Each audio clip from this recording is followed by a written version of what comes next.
you referenced your mom, and it's widely known that your mom indirectly inspired you to start scratching. So if you don't mind, if you could just kind of give us just a description of that day. What happened when you came across this technique of coaxing sound out of the record? Wow. I was 12 years old in 1975. That makes me, what, 21? My last year of junior high school, my principal played music in a lunchroom. I don't know how he did it. I think he took like a microphone and took a little small boombox and put the microphone in front of the speakers, and he played music through the loudspeakers. So when you're in the lunchroom eating lunch, you know, breadsticks or pizza, whatever it is, he was playing music. And people got tired of listening to the music that he was playing. Like, most of the music he played was like disco music, and it was really, really far out there. Anyway, a friend of mine's convinced my principal to let me make a cassette tape. So my principal said, okay, make a cassette tape. I'll listen to it to make sure that the music is not, you know, derogatory or anything like that. So I went home to make the best cassette tape I ever made in my life. Now, in order for me to do this, I had to take a big boombox and put it in front of the speaker and press record. Because we didn't have tape decks or tape machines to record our music. Everything was recorded through a boombox. Which had a like a speaker just on board. Like, yeah. It's not like plugged in. Yeah, so I went home, you know, started moving and grooving to the cassette, and the music that we owned was in my mother's house. And like I told you guys earlier, I got the kind of mother where she doesn't raise her voice, she doesn't argue, she just starts swinging like Mike Tyson, you know? So I'm in the house, I'm making my cassette, the music is loud, I'm really, really grooving to it, and bam, she busts in the room. I'm like, oh man. I thought I was going to get a black eye before I finished my cassette tape. I don't know, she must have been feeling good that day. She said, look, either you turn the music down or you turn the music off.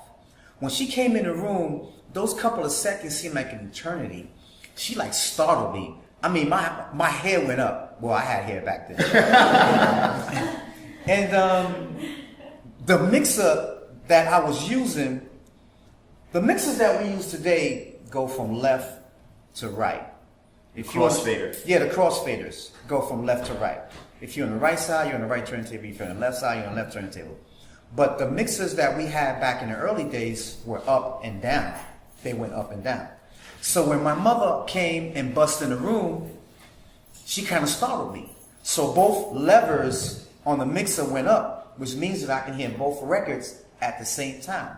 So one record was getting ready to go off, and it was time for me to mix the next record in. Now, one of the things about making a cassette tape is that the cassette tape can go 45 minutes on each side. So you could be 30 minutes into a cassette tape and make one mistake, and you have to stop it and rewind it and go all the way back to the beginning. I didn't want to do that. I wanted to keep going. So in order for me to keep going, what I did was I did a baby scratch. I pulled the music down, did a baby scratch, and played the next record. My mother left the room, and I finished my cassette, and I rewound it back. And when it got to the part where she came in the room, I could hear myself doing the baby scratch. I was like, wow. It's like a light went off, like a blue light. Well, it was a light anyway. And I was like, wow, I can incorporate that into all the other things that I do as a DJ. Because as a DJ, I want to be different. I don't want to sound like anybody else. I want to sound like Wizzard Theodore. I don't want to sound like this person. I don't want to sound like that person. I want people to be able to come in a party and be like, this guy has his own style, you know? So what I did was, after I heard the baby scratch on the cassette, you know, I was like, wow, I need to expand a little bit more in this. So what I did was, I practiced like another couple of hours with different records and different genres of music. Like I probably did a jazz record. I grabbed the Aerosmith record, you know, and after I did that, I was like, wow, I think I really got this down pat. And that's how I became the scratch. I was 12 years old in 1975, and that's the year that I created the Scratch.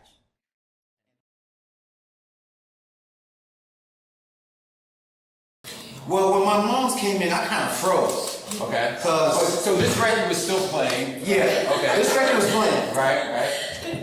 This record was playing, and it was getting ready to go off. Same record, you did? Might have been.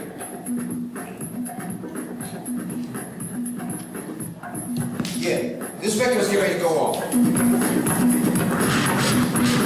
when she came in the room, She said, yeah, what did you do? and I just froze. Okay. And she was like, "What are you doing?" And I'm like, you know, so she said, "Turn the music down or turn the music off." So basically what I did was I was just,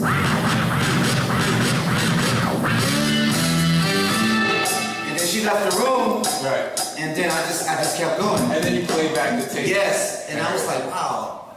And where's that tape now? That's a good question. I actually gave the tape to my principal, and he waited 2 days. He waited 2 days before he actually played it. I don't know if he went home or he tried to do the eBay, or eBay wasn't out. So. Yeah, that would have been cool, right? You gotta track down that. So I don't know if he tried to make a copy of it, but he finally played it because like people were like in the lunchroom like waiting for him to play. So he waited 2 days. So he played it, and people were like, wow, it's like really, really cool. So that's when people started to realize who I was, because, you know, I came to school, you know, we would probably do a party on a Wednesday night or a Tuesday night, and I would come to school and my eyes are red and I'm just tired in class, and, you know, it is what it is, you know, so.